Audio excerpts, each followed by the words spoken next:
تاریخیں مخصوص ہیں کہ ان تاریخوں کو شادی کرو گے تو برکت ہوگی، اگر ان کے علاوہ کسی اور تاریخ میں شادی کرو گے تو ٹوٹ جائے گا۔ ہمارے ہاں بھی کچھ لوگ کہتے ہیں کہ سفر کے مہینے میں شادی ہو تو شادی کامیاب نہیں ہوتی، اور اگر کامیاب ہو بھی جائے تو اولاد نہیں ہوتی، اولاد ہو بھی جائے تو نیک نہیں ہوتی۔ عجیب فلسفہ ہے۔ سیدہ فاطمہ تو زہرا رضی اللہ تعالی عنہا کی شادی حضرت سیدنا علی المرتضیٰ رضی اللہ تعالی عنہ سے سفر کے مہینے میں ہوئی۔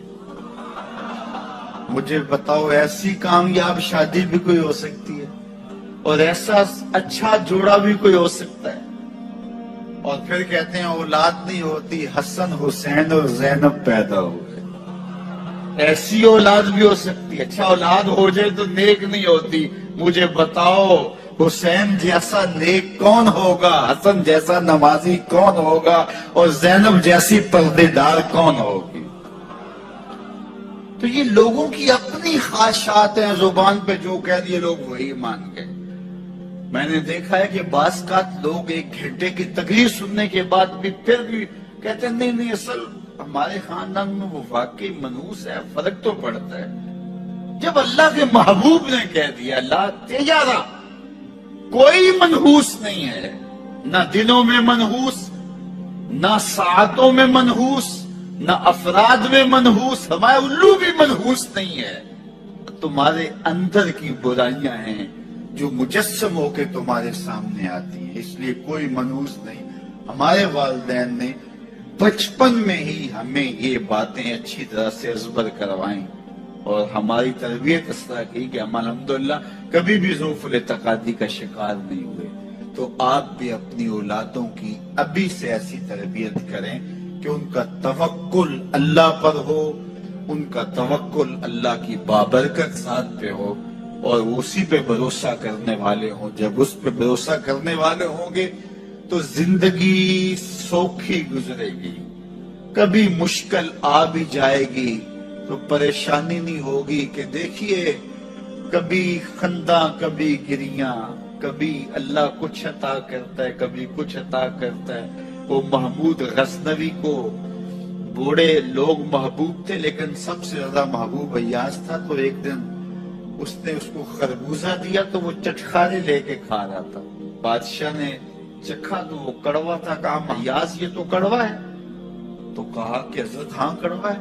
تو کہا کہ تم مزے سے کھا رہے ہو؟ کہا ساری زندگی ساتھ سے میٹھی نعمتیں کھائی ہیں، آج ایک کڑوا مل گیا تو پھینک دوں؟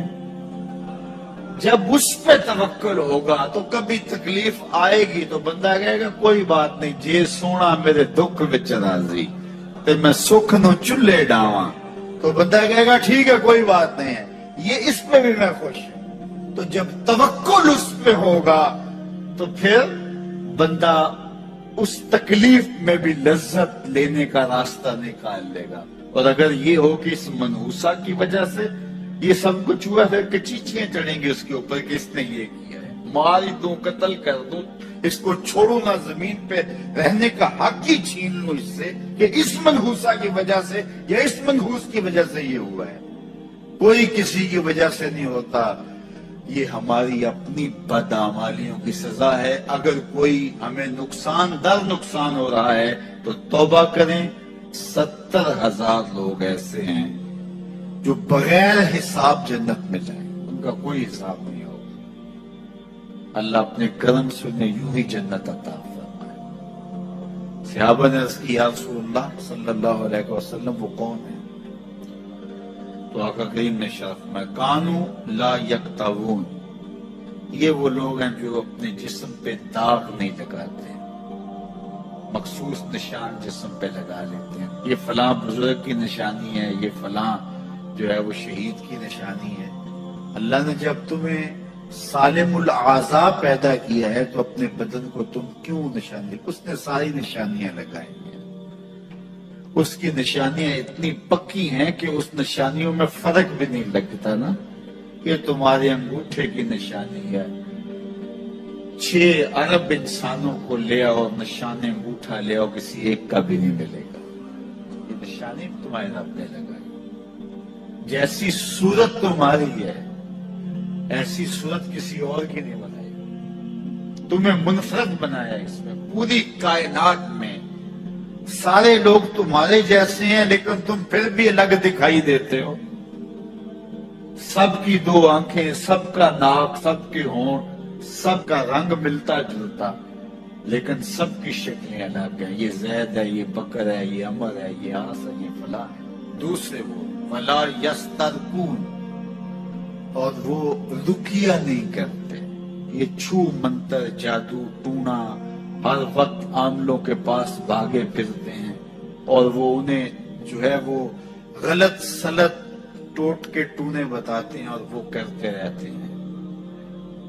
عجیب لوگوں کے نفسیات ہوتے ہیں. صبح سے لے کر شام تک اسی چکر میں رہتے ہیں اور پھر ساری زندگی توہمات سے نکل ہی نہیں پاتے. اللہ نے تمہیں پیسے دیے ہیں، نئی گاڑی تم نے خریدی ہے، چھوٹے بچے کا جوتا کیوں باندھ دیا آگے تم؟ جوتا باندھنے سے اگر یہ ایکسیڈنٹ سے، حادثے سے گاڑی بچ سکتی ہوتی ہے تو پھر پاکستان کے جتنے پی آئی اے کے جہاز ہیں سب پر باندھ دینا چاہیے، سب پہ جوتے لٹکے ہوئے ہوں. عجیب تم نے فلسفہ تراشا. کسی نے جو ہے وہ کالی رنگ کی پٹی باندھ دی نیچے، اس سے اس کو نظر نہیں لگے گی. گھوڑے کے پاؤں کے نیچے جو کھری لگی ہوئی ہوتی ہے، کچھ لوگوں نے اپنے گھروں میں وہ باندھی ہوئی ہوتی ہے کہ اس سے ہمارے گھر کے اندر کوئی مصیبت نہیں آئے گی، کوئی تکلیف نہیں آئے گی. کسی نے ہنڈیا اپنے گھر کے اوپر الٹی رکھی ہوئی ہوتی ہے، یہ ہنڈیا بچا لے گی. اور میاں ہنڈیا کیا بچائے گی تجھے؟ اللہ کے قہر سے کچھ نہیں بچا سکتا. جب تمہارے اوپر کوئی مصیبت نازل ہونی ہے تو کچھ نہیں بچا سکتا. اگر بچنا چاہتے ہو تو پھر اللہ سے استغفار کرو، اللہ تعالیٰ کی تسبیح کرو، اللہ کی تحلیل کرو، میرے حضور پہ درود پڑھو. پھر دیکھنا کہ مصیبتیں ٹلتی ہیں یا نہیں ٹلتی. تو یہ خام خواہ کے رکیے اور یہ عامل لوگ جو ہیں ان کا تو کام ہی ہے، ان کا کام چلتا ہے لوگ ذوف الاعتقادی میں مبتلا رہے اور یہ کہہ دیتے ہیں کہ آپ کے خاندان میں ایک منحوس عورت ہے، یہ اس کا کیا ہوا ہے. تو کوئی نہ کوئی منحوس تو پہلے ہی انہوں نے طے کر رکھی ہوتی ہے، فوراً ذہن وہاں جا کلک ہو جاتا ہے. اس کا نون سے نام شروع ہوتا ہے، اس کا کاف سے نام شروع ہوتا ہے، اس کا جیم سے نام شروع ہوتا ہے. تو پورے خاندان میں کسی کا نام کاف، نون یا جیم سے تو شروع ہوتا ہی ہوگا، یا دوستوں میں تو فوراً ذہن جو ہے ادھر منتقل ہو گیا. اب یہ بابا جی نے بتا دیا ہے، ہاں اس نے یہ بات کی تھی، کچھ باتیں یاد آنے لگی. اس کاف سے شروع ہونے والے نام کے ساتھ نفرت پیدا ہو گئی. اس بابے نے نفرت کا کاروبار کیا ہے. اس نے تو 100 روپے 200 روپے لے لیے لیکن دو انسانوں کے اندر نفرت ڈال دی. اس کا گریبان کل قیامت کے دن پکڑا جائے گا. ان ملنگوں کے پاس، ان ذوف الاعتقادی کو پھیلانے والوں کے پاس کبھی نہ جاؤ. تمہیں مصیبت پڑی ہے، تمہیں لگ رہا ہے کہ شاید میرے اوپر جادو ہے، تو پڑھو نا سورہ بقرہ. جادو جڑ سے اکھڑ جائے گا. 40 دن اپنے گھر میں سورہ بقرہ پڑھو، برکت ہوگی. کہتے ہیں مولوی صاحب 40 دن تو نہیں پڑھی جا سکتی، 2.5 پارے، ہمیں کوئی تعویذ ہی کر دے. ہم شارٹ کٹ چاہتے ہیں نا. روزانہ صبح 2.5 پارے سورہ بقرہ پڑھے، یہ تو ہم سے نہیں پڑھی جائے گی.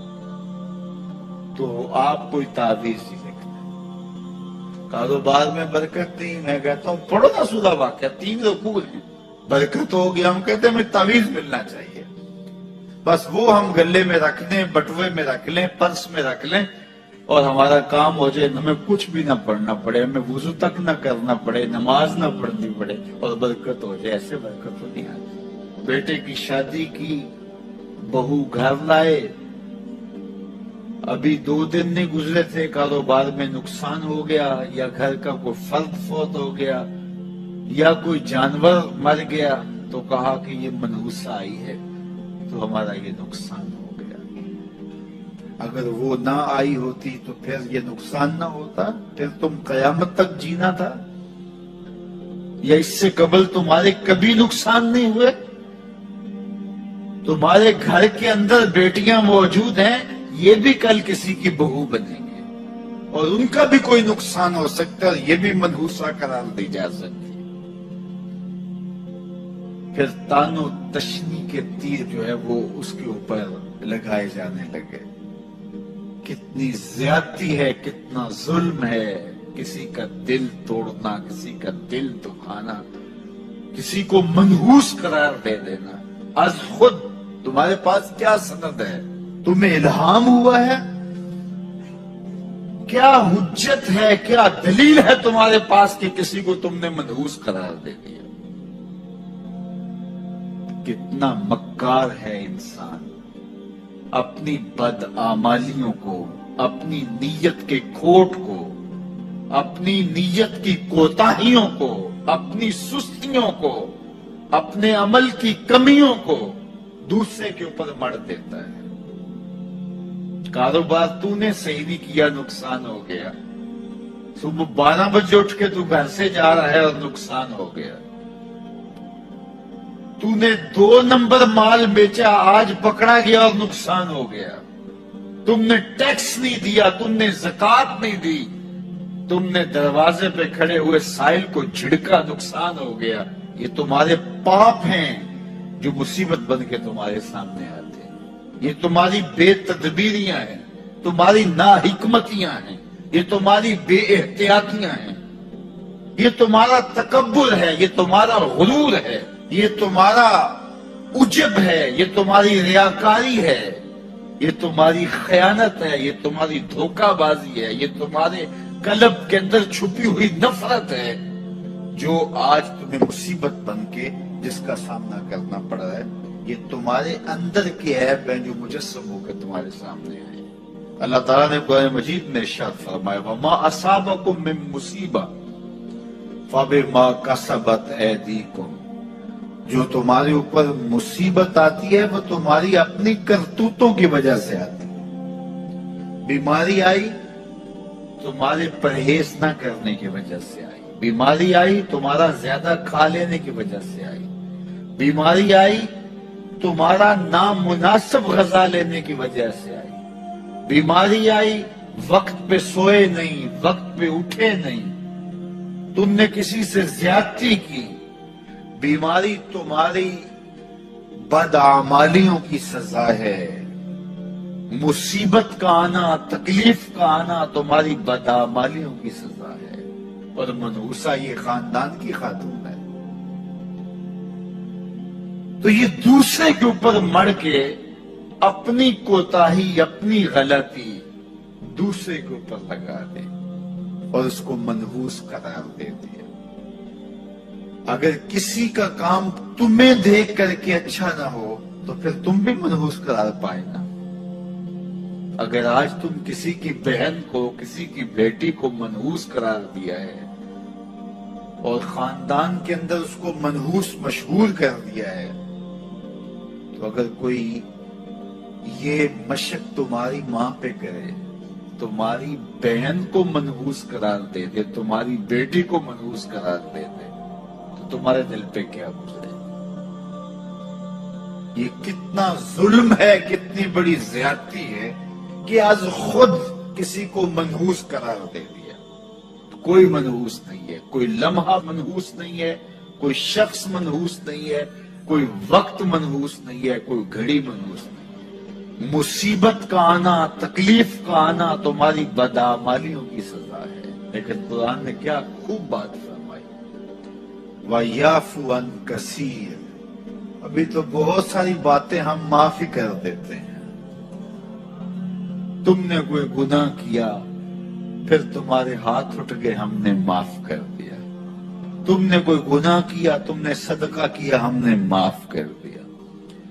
تم نے کوئی گناہ کیا، تم نے سجدہ کیا، ہم نے معاف کر دیا۔ تم نے گناہ کیا، تم نے وضو کیا، ہم نے سارے گناہ جھاڑ دیے۔ تو کچھ اعمال ایسے ہیں کہ جن کی سزا بھگتنی پڑتی ہے، لازم، لیکن زیادہ عمل ایسے ہیں اللہ فرماتا ہم زیادہ یوں ہی معاف کر دیتے۔